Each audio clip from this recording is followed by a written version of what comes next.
Live from New Delhi, you're watching DD India, India's voice to the world. I'm Preeti Kaur. Coming up in the next 30 minutes, India set to launch first space-based observatory system Aditya L1 to study the sun from Sriharikota this morning. Indian origin Tharman Shanmugaratnam wins Singapore's presidential election. Typhoon Saola makes landfall in South China's Guangdong province. Hundreds of flights cancelled, thousands evacuated. In cricket, India to face arch rivals Pakistan this evening in the Asia Cup 2023 in Sri Lanka's Palakkale.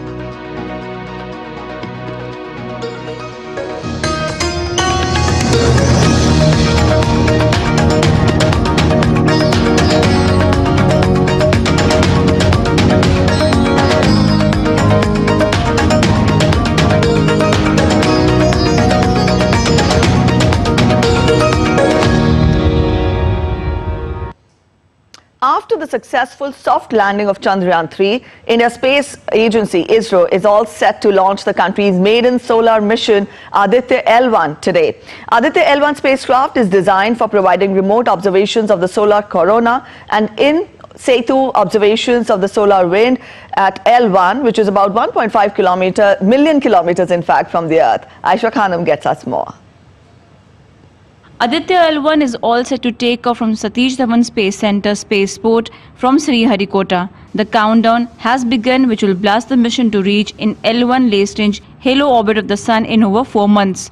These are the scientists at the Indian Institute of Astrophysics who are looking forward to the launch, as the largest payload in the mission VLC is designed by them.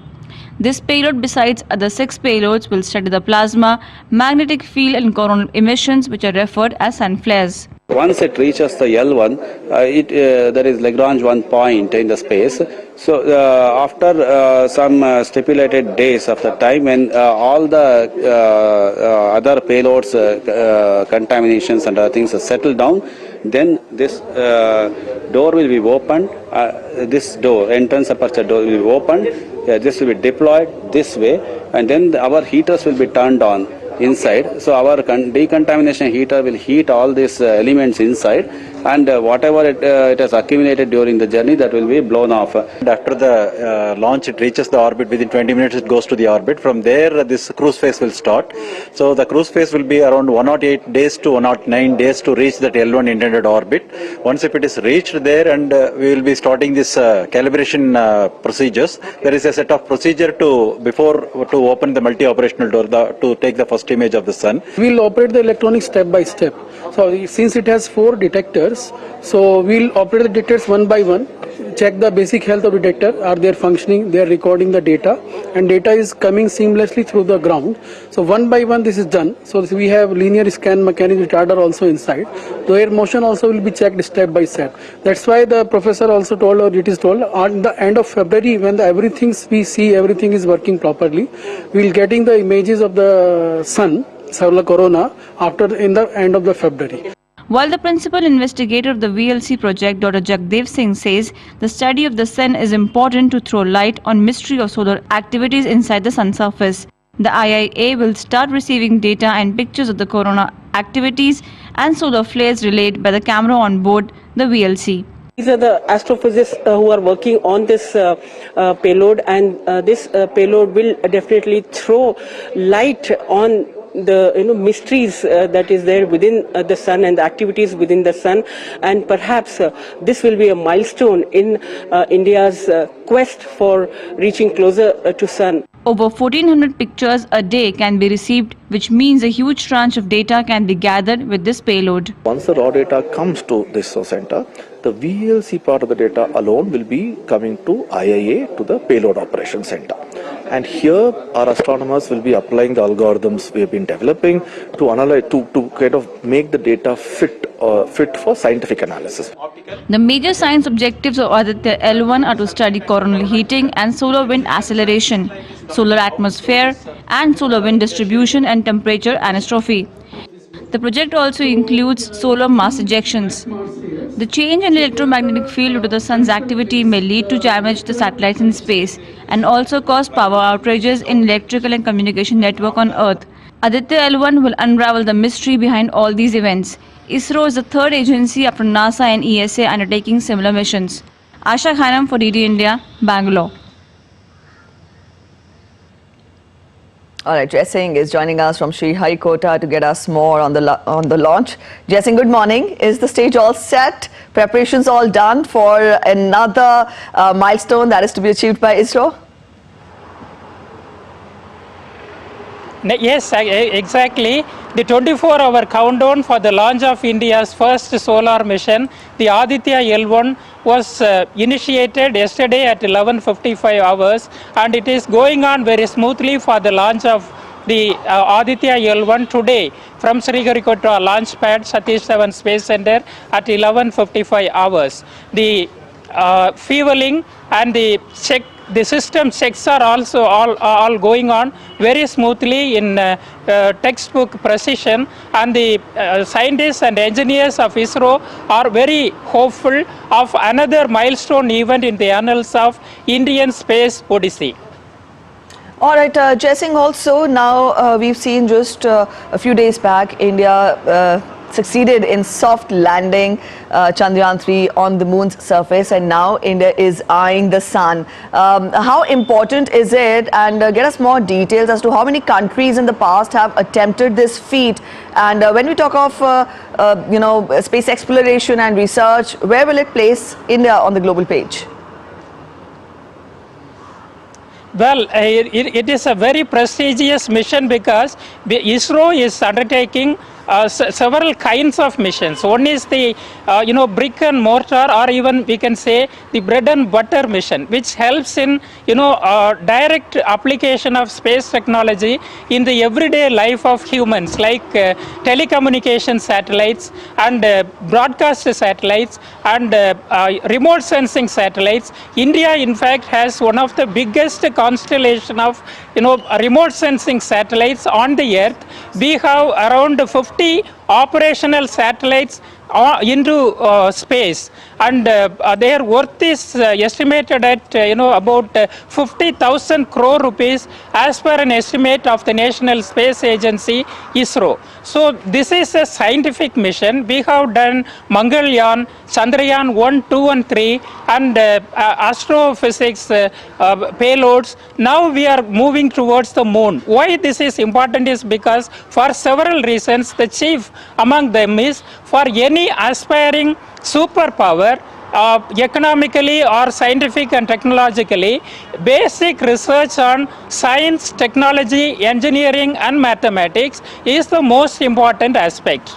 Mere economic growth will not make a nation great. Yes. So we need to have some capability, advanced capabilities in space science and all aspects of technology engineering. So this is a good direction, good move in that direction, because any R&D efforts will give a lot of spin-off for the human society to improve its life standards. All the technological improvements that we are enjoying now is because of the research and development activities in basic science that have been done in the past. So this is a basic study of science about the sun. In that way, this will be most helpful. Another thing is, the sun periodically, if not exactly periodically, once in a while, like once in 10 years or 11 years, there is a phenomena, very interesting phenomena called mass ejection of particles, the corona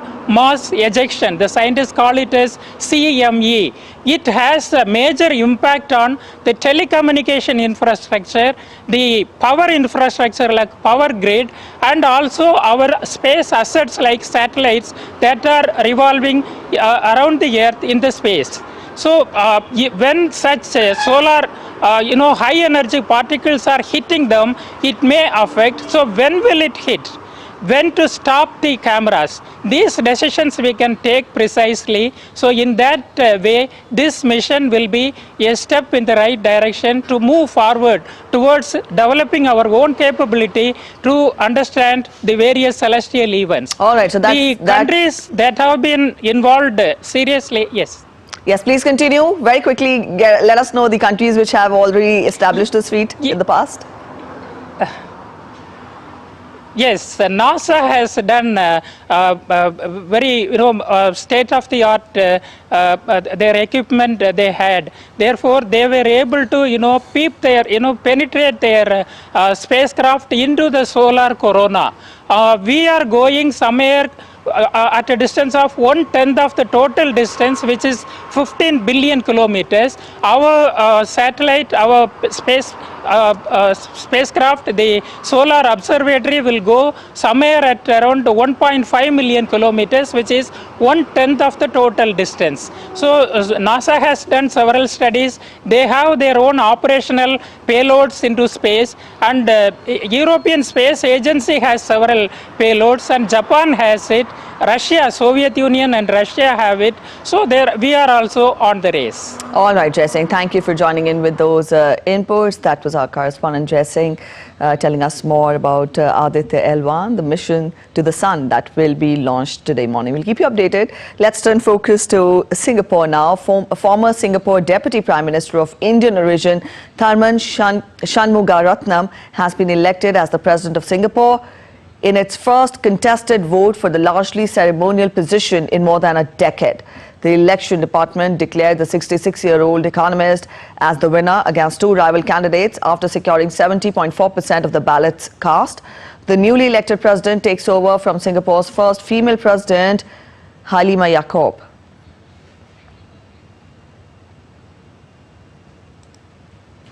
South Korea's military claims that North Korea has fired several cruise missiles towards the Yellow Sea on Saturday.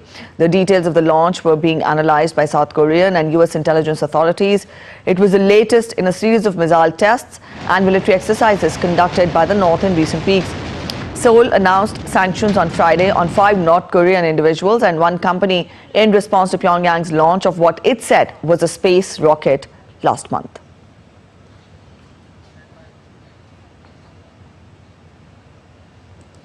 And from Asia, we now get you updates from Africa. A leader of a coup that this week overthrew Gabon's President Ali Bongo said that he wanted to avoid rushing into polls that repeat the past mistakes. Pressure is mounting on junta to hand back power to a civilian government. Military officers led by General Brice Oligui seized power on Wednesday, minutes after an announcement that Bongo had secured a third term in an election. The officers placed Bongo under house arrest and installed Gyuma as the head of the state, ending the Bongo family's 56-year-old hold on power.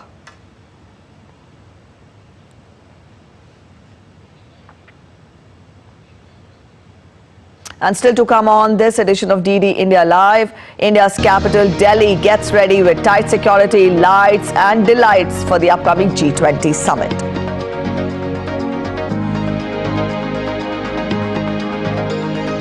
Big clash as India and Pakistan renew their rivalry in Asia Cup today at Kandy, Sri Lanka.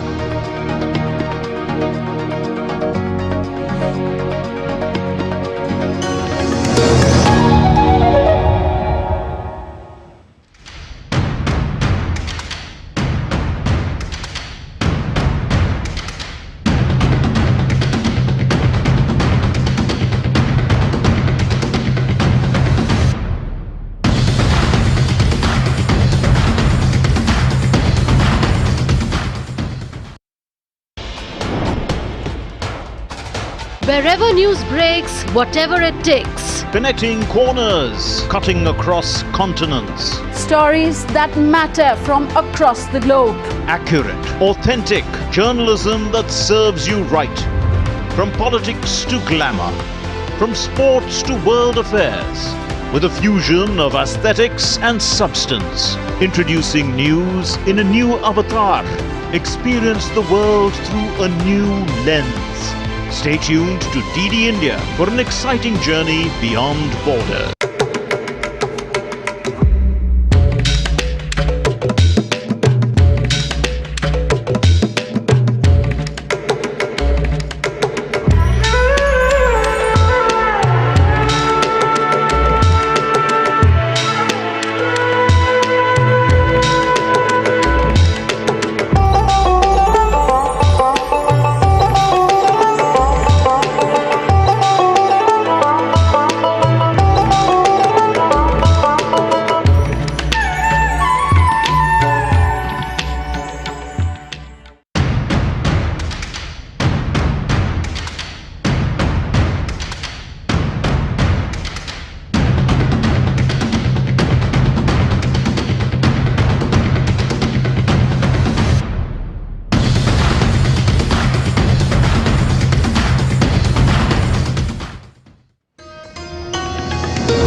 You're watching DD India Live and I'm Preeti Kaur. Let's now talk about the mega build-up to the G20 summit in Delhi.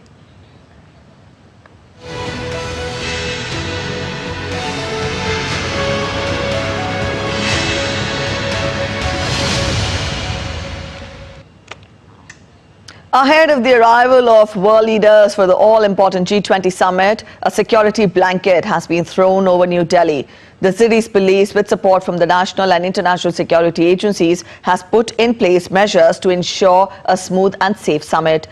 As Akshay Dongare reports, the national capital has rarely seen a security operation of this scale. As the summit approaches, security tightens. India's capital is becoming a fortress. From the airport to hotels to the main summit venue, secure corridors have been planned for official delegations. Delhi police are facing one of their most challenging security operations, protecting the leaders of the nations arriving for the G20 summit. Over 10,000 security personnel are working round the clock to ensure safety of leaders and venues. All the key locations where officials and guests for the summit will be monitored by CCTV. Helicopters and drones will oversee sensitive areas of the capital. Delhi police has planned a very, very huge security arrangements for this event. The security arrangements cover various dimensions, whether it be security of airports, security of venue of different events, the places of stay, carcade management. There are a number of security measures which have been put in place. Regular rehearsals are being carried out by the Delhi police to ensure that there are no lapses in the security arrangements. Police chiefs are in constant touch with national and international security agencies. Every threat is covered, even from biological and chemical weapons to missiles.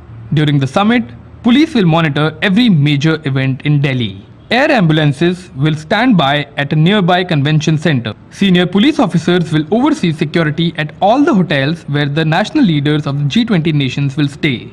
On the 8th, 9th and 10th of September, helicopters will monitor the venue for the G20. Delhi police keeping a close watch on neighbouring states as well.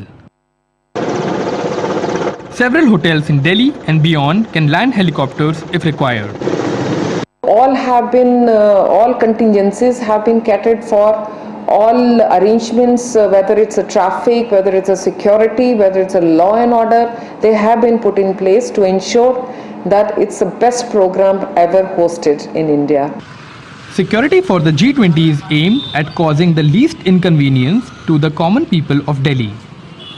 But most of the businesses and shops in the center will be shut from the 8th to the 10th.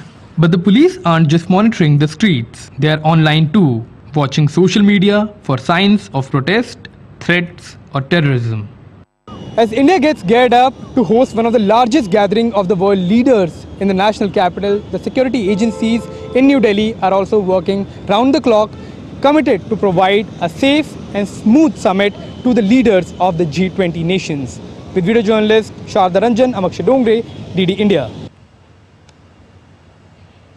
And also continuing with our coverage of the G20 summit and our in-depth look at some of the member nations, the leaders taking part, those who make up the G20 club, who they are, and also the road to leadership. Joseph R. Biden Jr. is the 46th President of the United States of America. He was born in 1942 in Pennsylvania and graduated from the University of Delaware and Syracuse Law School. At 29, he became one of the youngest people to be elected to the U.S. Senate. And he represented Delaware for 36 years. Biden was the chairman of the Senate Foreign Relations Committee and also played a pivotal role in shaping America's foreign policy. He was vice president under Barack Obama and he became president of the United States of America in 2021.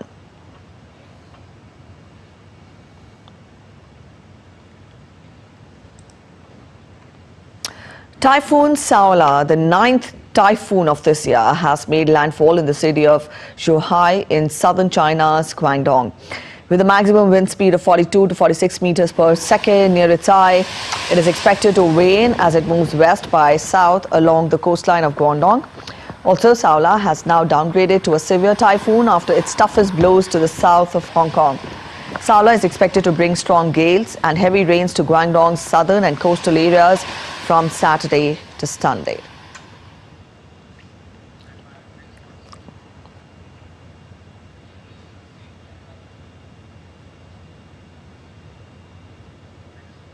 Andrew Wood is joining us from Hong Kong. Andrew, good morning. How do we track the movement of Typhoon Saola from here on? And also, for how long do we expect the aftermath of the typhoon to continue?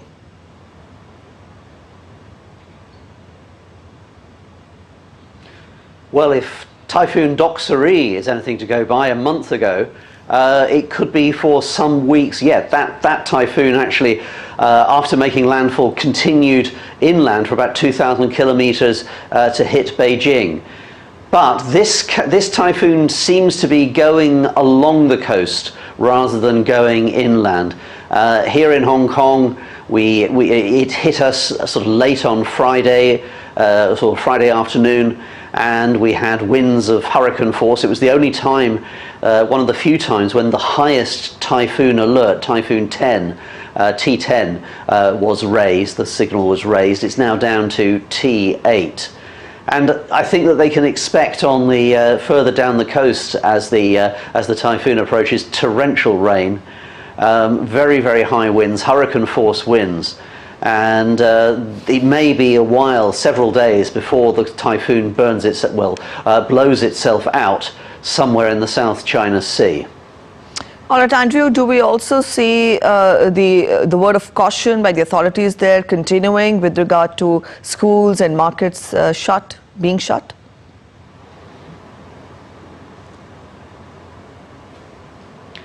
Well, here in Hong Kong, it's Saturday, so most schools are shut. But yes, Hong Kong basically closed down during the typhoon. Public transport suspended, and although as I say, most of the typhoon has passed Hong Kong, there are still gusts, or an average speed of about 60 kilometers per hour at sort of sea level, and there are still gusts up on the hills of Hong Kong going up to about 120 kilometers per hour. The airport, around about 400 flights were cancelled. And we're still waiting to hear whether the airport will be allowed to reopen later today. Otherwise, there's still worries about landslides. Earth on the hills can be loosened during the typhoon, but takes several days before the earth actually starts to move. So there's still a lot of caution here in Hong Kong. And I'm sure these things are being repeated further along the coast of Guangdong as the typhoon moves westward. All right, Andrew, thank you for joining in.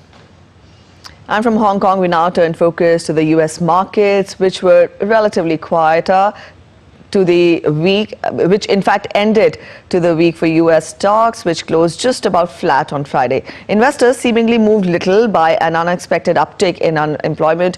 Tony Waterman has the wrap on this. It was in like a lion, out like a lamb for U.S. markets this week. All the major indices closed Friday fairly flat, but for the week, the S&P 500 and the Dow Jones packed on their biggest weekly gains since July. The Nasdaq also having one of its best weeks since July, tacking on 3%. Traders are now saying it's all but guaranteed that the U.S. Central Bank will hit pause on interest rate hikes when it meets later this month after Friday's job report. It showed unemployment ticked up to 3.8% last month, which is still incredibly low by historical standards, but was still higher than what experts were expecting. The economy, though, outpacing on new hires, 187,000 new jobs added in August. The big winners on Friday included Dell Technologies, which surged more than 20% on the back of stronger than expected earnings. Personal computers in data center hardware sales really pushing those earnings higher. Tesla, though, on the losing end, down 5% after it cut prices on the S and X models in the U.S. U.S. markets are going to be closed on Monday for the Labor Day holiday and will resume trading on Tuesday. Tony Waterman in Austin, Texas, reporting for DD India.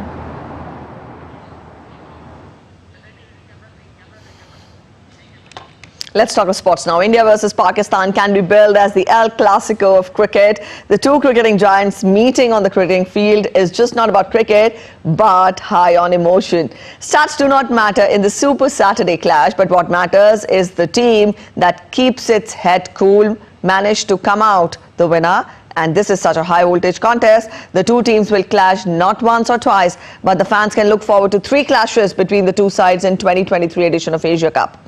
Clouds have cast a grim shadow on the match of Palekele in Sri Lanka. Also, Sri Lanka's Department of Meteorology has issued a rain alert for a major part of the island, including Kandy, which is slated to host the clash. If the rain does not impact the game, fans will hope for an exciting game of cricket.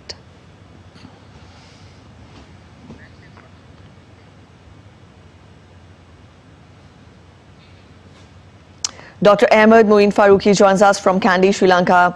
Good morning, Ahmed. To begin with, let us know how has the morning started there, because we see the meteorologists there have given a red alert for rain. Will rain play a spoil sport today or not? Yes, Preeti, good morning to you as well. Since morning, it hasn't rained much. In fact, outside in Kandy today, it's very pleasant. And we saw a few visuals in which we saw that it seemed a little overcast, but there hasn't been any rain so far. And my understanding is that if it holds in the same manner till the end of the game today, it will be a fantastic day for both the teams as well as for all the fans to have a look at the two arch rivals facing off after 4 years, after 4 long years. The last that they met was in 2019 in a 50-over game. And that was in the World Cup. So this will be the first of the other encounters which these two sides may have. As both the teams are the strongest in the group, there's a possibility that they will also be the table toppers and go on to play on the 10th of September. And we hope that it'll also be these two who will fight at the final as well. So for today, it seems like there will be a decent kind of weather today, and hopefully that if rain does not impact much, then we can have a fantastic day of game. All right, let's hope for the best, Ahmed, and we hope that fans, the cricket fans, do have an exciting Saturday ahead. Thank you for joining in with those inputs. All right, with that, we come to the end of this edition of DD India Live, but do let us know your thoughts on the news of the day. You can connect with us on Facebook, X, which is formerly known as Twitter, and also Instagram. We'll be back with more news as it breaks here on DD India. I'm Preeti signing off, and from all of us here in Delhi, thanks for watching DD India Live.